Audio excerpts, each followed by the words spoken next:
finalized an AI risk assessment and cybersecurity regulations. State level regulation is leading the way where the federal law is lagging. So as we approach this new territory of AI and what capabilities and access it gives all of us in the workforce, even in other functions of our life, you know, California kind of stuck its nose out in the water, or its bow out in the water, and said, hey, we need to put some boundaries around this, you know, and really understand what the impact and risks are to using some of these technologies. You know, I'm gonna speak to Kyle first on this one because you play a lot in this space. You know, what are your thoughts about them kind of stepping out? Are they making the right move? What should organizations and people, you know, at a C-suite level, a management level in an organization that comes in contact with AI on every front, what are some suggestions for what we should do as organizational leaders to ensure we're actually maintaining smart AI hygiene, we'll call it? You know, we talk about cybersecurity hygiene, let's talk about AI hygiene.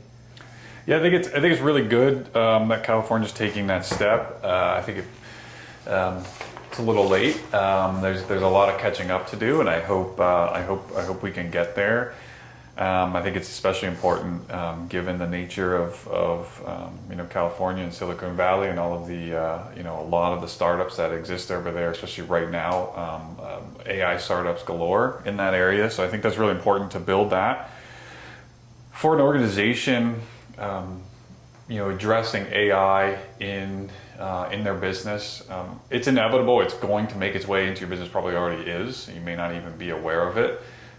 There are you know, a number of things to be aware of in general with its usage. Is, you know, number one is understanding and ensuring that your employee base understands what they put into an AI platform has the potential to be public knowledge at that point.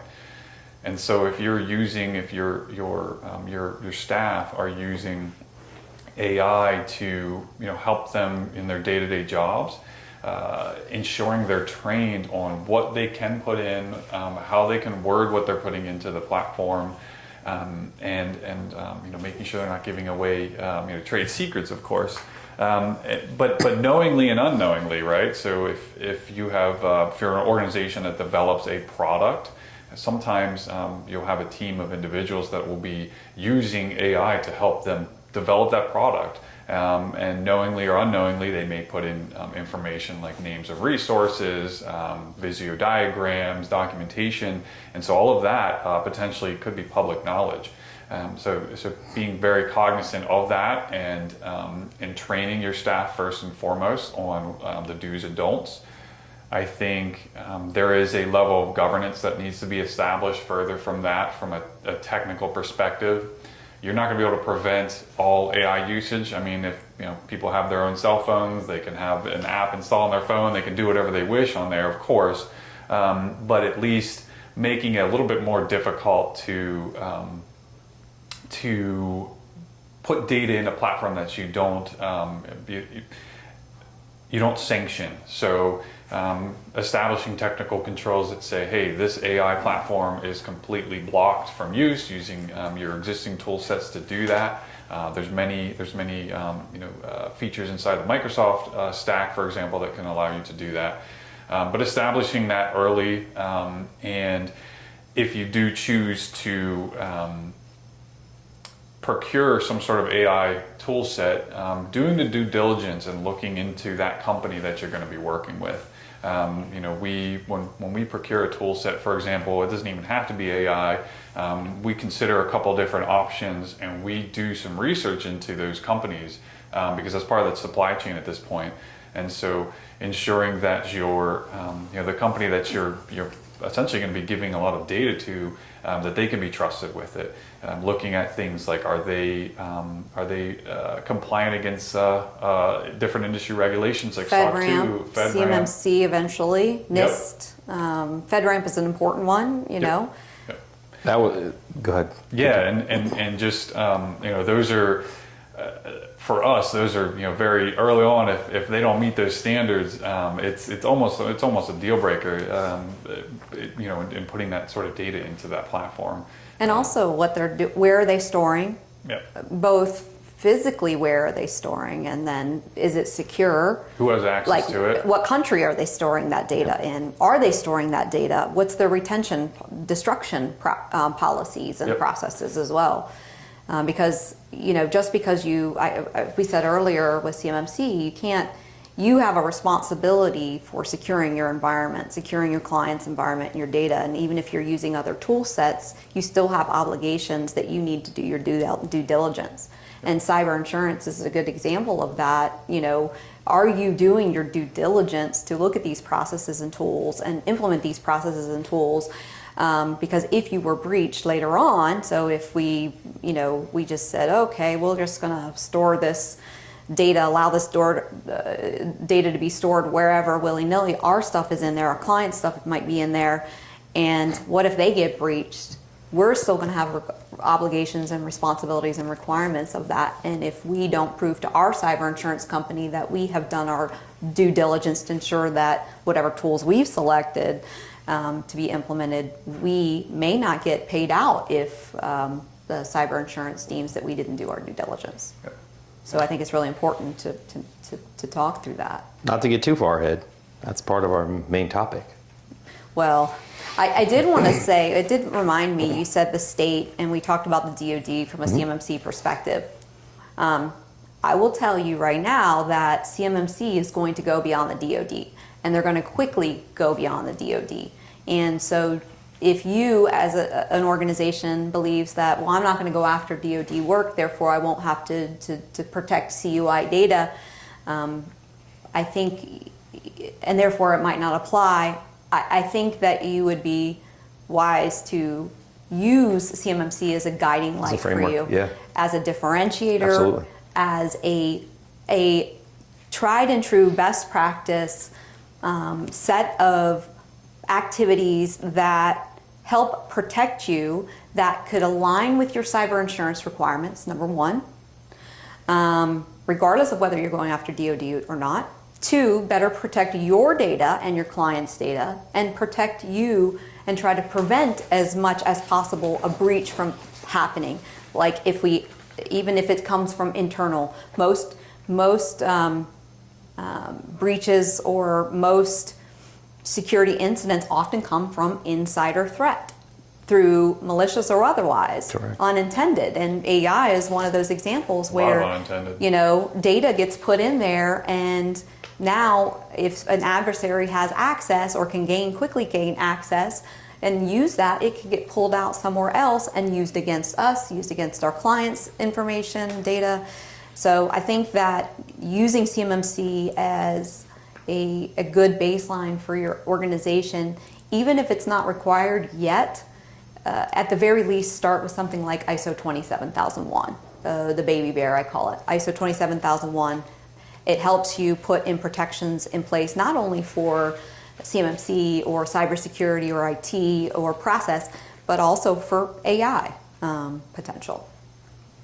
Do we have any recommendations for, how to operate in this AI universe, like from a IT leadership perspective? Anything that we want to give out as things for the audience of zero, to potentially use as something you've learned and you want to share with the folks to ensure they kind of do the same thing? It could be Copilot enablement and how we do that. It could be ChatGPT and OpenAI and what we're doing there, or Gemini. There's a lot of different things out there. There's so many now.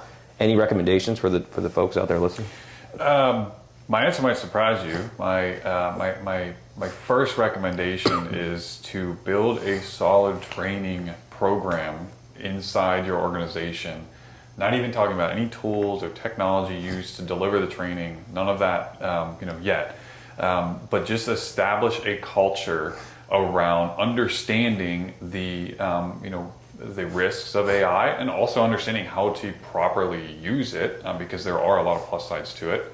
But that is the number one thing in my perspective in terms of priority to seek after first. And then I would say from a training, data protection, data identification, data protection, data control, Yep. data management training, Yep. as well as access management is another follow-on expansion of that circle. Yep, establishing the foundations with those and building written policies and procedures around that.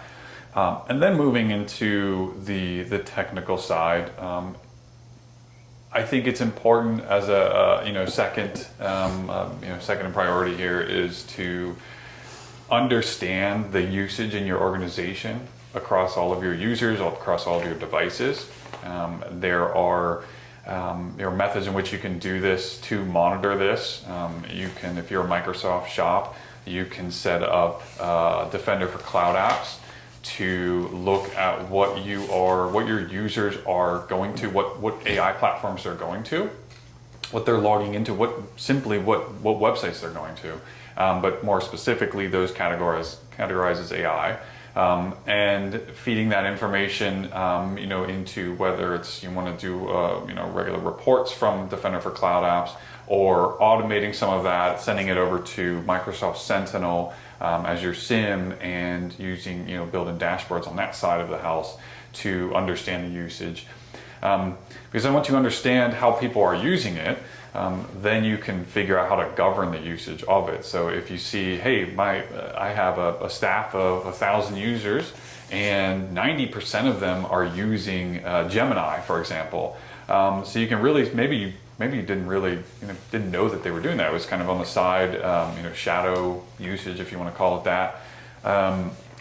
That will help you build policies around that, both technical and written, so that you're not preventing people from doing their jobs because they've probably already established a workflow that incorporates AI, but you're not preventing them from doing that, but you're governing how they're doing it. You're making sure now that you're aware of what they're doing, you can better train them. You can get that training program more focused in on what they're doing, and how to coexist with AI safely, but also productively.